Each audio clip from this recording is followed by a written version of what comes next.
Oi, bom dia. Meu nome é Patrícia Garcia e hoje eu vou gravar para vocês. Hoje é 17 de março. Eu vou ler outro livro sobre a água, em comemoração,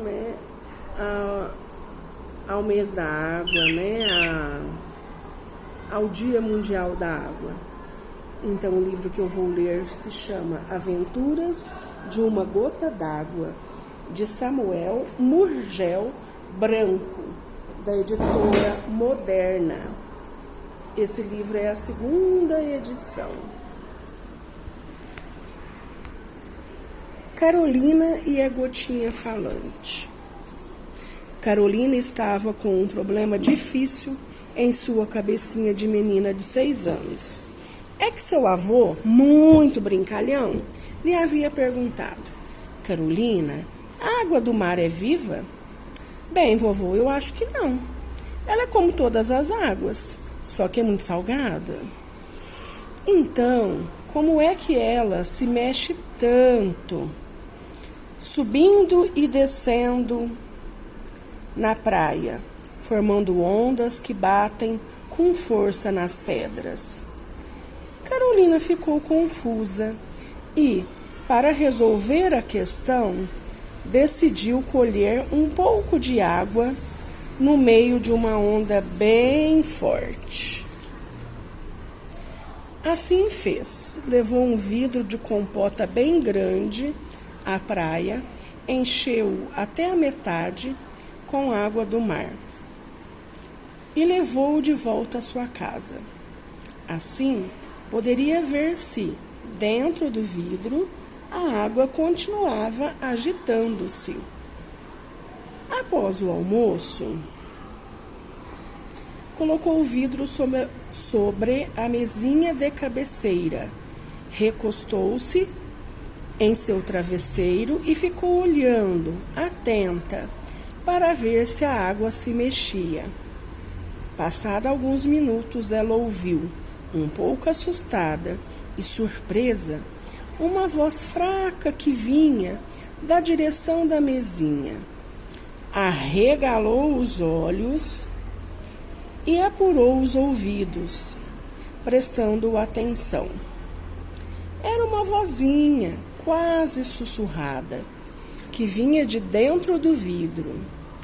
Carolina olhou atentamente e viu que, acima da superfície da água, havia uma gotinha, presa à parede do frasco, que se agitava toda,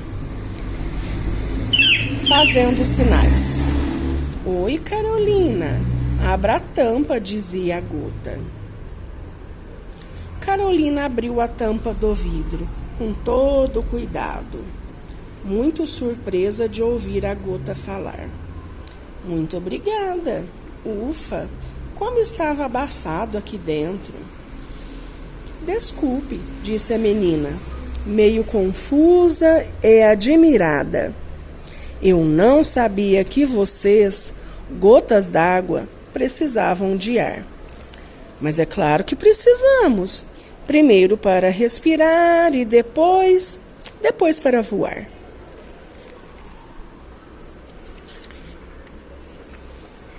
Para voar? Mas as gotas voam? Indagou Carolina, interessada. Sim, no fim da vida, quando já estão bem velhinhas, como eu. Mas você não parece ser velha. A gotinha deu um suspiro, agradecida. Sim, sou velha, pois já percorri todo este mundo. Agora estou voltando para as nuvens, onde nasci há muito tempo. Ah, então você vai voar para o céu. Por isso me pediu para abrir a tampa do vidro. Sim, eu já estava prontinha para fazer o meu voo, ajudada por aquela onda que arrebentou na praia, quando você chegou com seu vidro e, gof, me aprisionou aqui dentro. Olha o que apareceu aqui, gente, na biblioteca. Nosso amigo cãozinho. Hoje eu cheguei. Nossa, ele deitou. Olha aqui. Embaixo da minha mesa. Pronto. Arrumei um amigo agora. Ai, ai. Vamos voltar. Eu nasci numa nuvem, no céu, no meio de milhares de outras gotinhas. Ela falou, né? A gotinha. Mas por que você tem tanta pressa de ir para o céu? Não é boa a vida no mar? Eu gostaria tanto de viver lá. Sim, é muito boa, mas é que já chegou a minha vez de voar. Todas as gotas fazem isso. Do contrário, não haveria nuvens, nem chuva, nem rios. Só o mar. Eu já estou velhinha. Já percorri todas as fases da vida de uma gota d'água. Já ajudei os homens. Você ajudou os homens? Indagou Carolina, rindo. Bem, eu não quero ofendê-la, pois já estou gostando muito de você. Mas como pode uma gotinha tão pequena ajudar o homem? A união faz a força. É claro que uma gota sozinha faz muito pouco, mas toda a água que movimenta os moinhos e as rodas d'água que produz energia elétrica ou que irriga as plantações e os jardins é formada de gotas. Deve ser muito interessante a sua história. Você não quer contar inteirinha para mim? Bem, é que eu tinha um pouco de pressa. Mas se você estiver realmente interessada, estou muito interessada. Conte. Bem, disse a gotinha com um sorriso. Então, enquanto me preparo para voar, eu vou contando. Mas preste bastante atenção, porque o meu tempo é muito curto. Depois eu não poderei voltar para repetir a minha história. Gente, eu já vou avisar, eu não sei se o meu celular, essa história é mais comprida que as outras. Bem mais. Tem 38 páginas. Eu ainda estou na 9, nem li a 9. Eu não sei se o meu celular vai comportar. Então, se parar de repente, é porque não coube na memória do meu celular mais, tá? Página 9. 2. O nascimento das gotas d'água.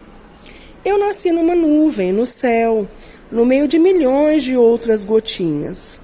Nós nascemos muito pequeninas e só juntando-nos umas às outras é que nos tornamos grandes.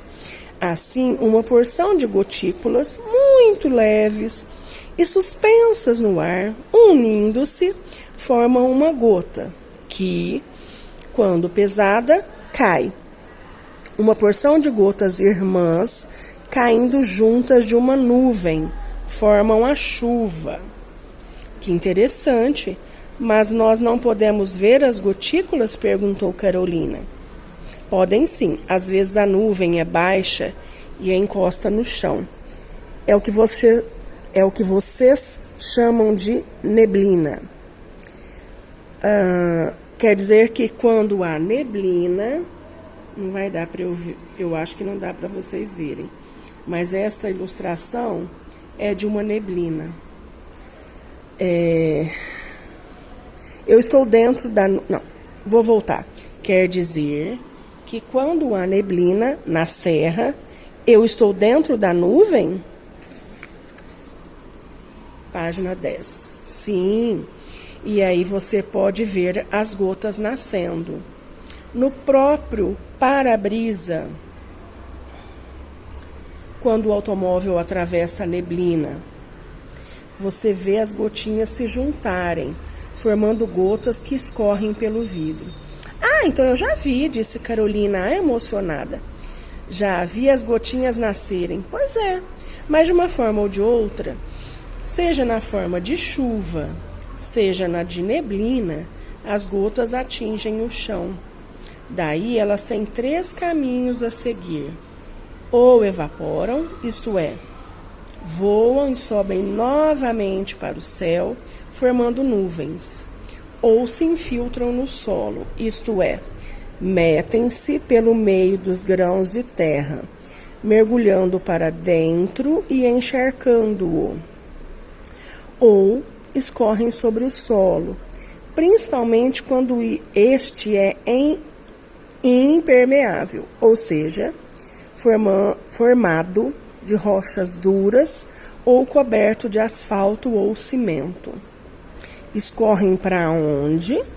Para as partes mais baixas, isto é, para o fundo dos vales, onde formam regatos, riachos e rios. São as enxurradas, disse logo Carolina.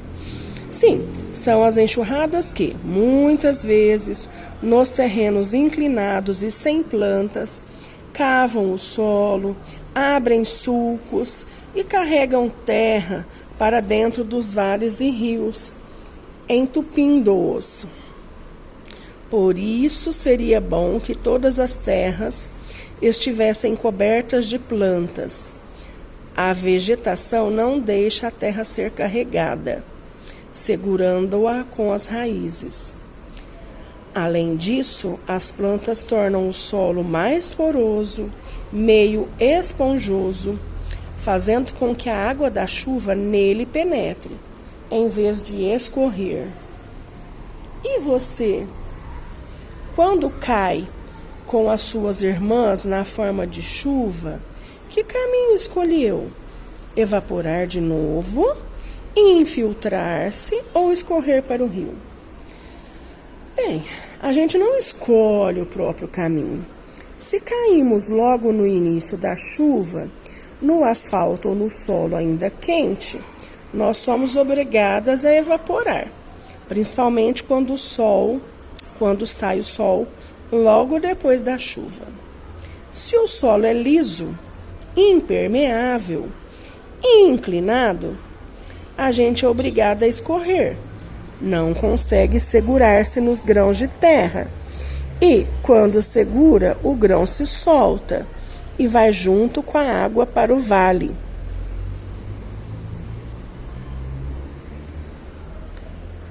Eu tive a sorte de cair sobre a mata, de modo que minha queda foi amortecida pelas folhas, de onde escorreguei suavemente para o chão. Aí tratei de infiltrar-me por entre os grãos de terra. Página 12. Como uma minhoca, riu a menina. Sim, mais ou menos como uma minhoca. Eu e 1 milhão de outras gotas encharcamos aquele solo da mata, que parecia uma esponja. E daí? Como você conseguiu sair? Bem, preste atenção. De dentro dessa enorme esponja que é o solo, há também 3 caminhos a seguir. No primeiro, uma parte da água infiltrada volta para a superfície e evapora novamente. A água sobe, indagou Carolina intrigada. Sim, por um fenômeno chamado capilaridade. Vou explicar o que é isso com alguns exemplos. Se você mergulhar na tinta a ponta de um giz ou de um papel filtro, desses que usam para coar café, você verá a tinta subir sobre ele. Por ele. Isso é capilaridade. É uma característica própria dos meios porosos, isto é, das coisas cheias de poros, buraquinhos, canaizinhos, como é o solo. Às vezes, a água que sobe traz consigo substâncias dissolvidas lá do fundo. É o que acontece com os sais vermelhos de ferro que a água traz para a superfície. Ao evaporar, ela deixa esses sais sobre o solo, formando verdadeiras crostas duras com aspecto de ladrilhos. Bem, mas isso é meio complicado para mim. Deixa para lá. E quais são os outros 2 caminhos que podem ser seguidos pela água depois que penetrou o solo? O segundo caminho é a água ser absorvida pela raiz de uma planta. Peraí, que eu tô na outra página. Eu fui mostrar a figura e agora eu não sei. De uma planta. Cadê? Ah, tá. Nesse caso, ela vai subir pela planta. Que interessante! Exclamou Carolina. Por capilaridade? Sim, respondeu a gotinha rindo. Você aprende depressa. Na planta, a água sobe também carregada de substâncias que dissolvem no solo, como nitrogênio, potássio, fósforo, e que servem para alimentar a planta. Depois de deixar essas substâncias nos lugares necessários, a água pode permanecer dentro do corpo da árvore, formando parte da planta, ou pode novamente evaporar-se através de orifícios ou buraquinhos que existem nas folhas. Essa evaporação contínua pelas folhas chama-se transpiração. Olha.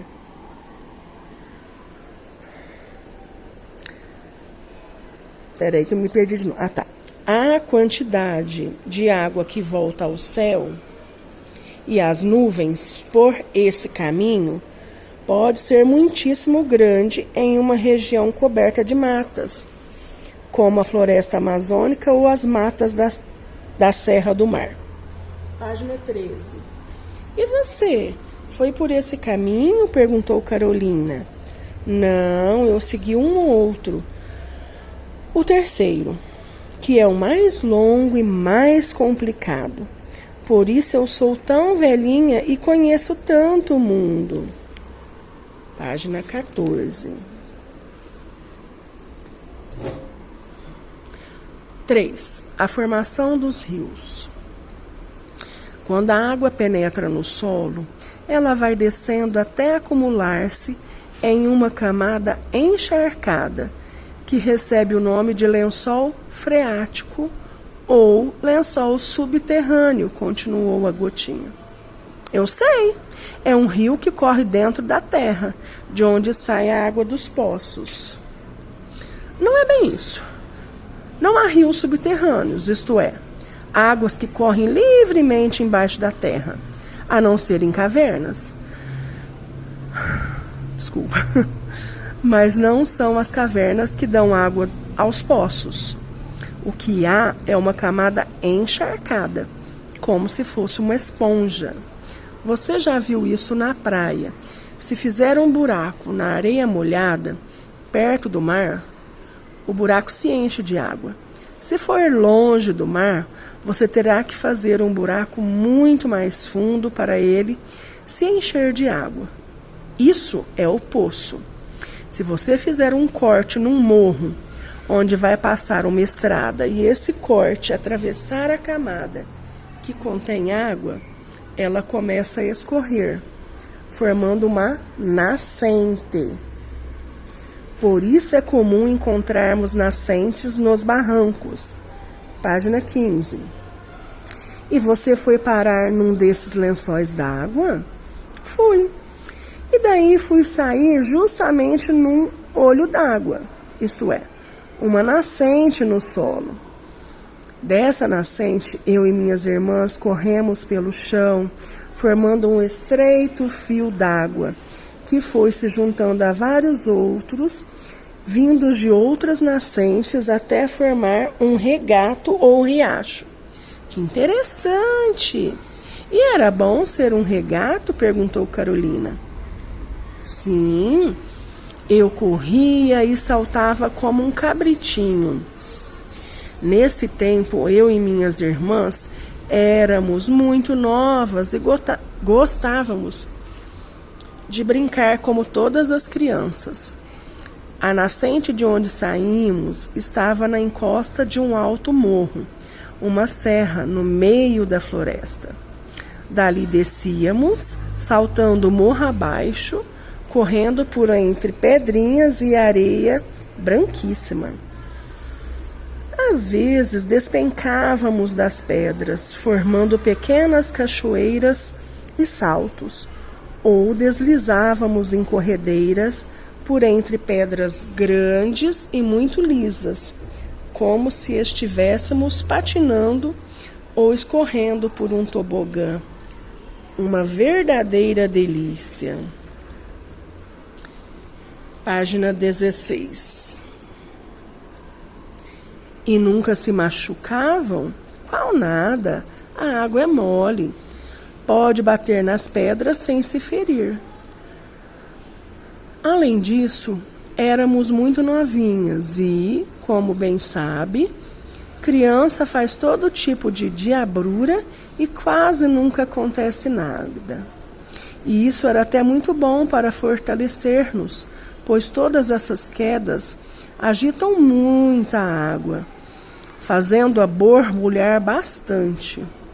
Isto é, misturar-se com o ar, aumentando a sua respiração.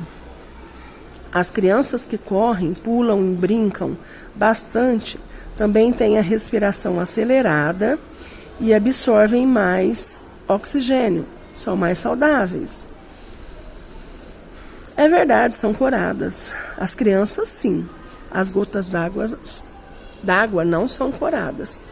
Ficam mais transparentes, puras, como se fossem de cristal. Cristalinas. Por isso é que se fala que a água das montanhas é mais pura. Sim, é por isso. É uma água recém-nascida e bem arejada. Página 17.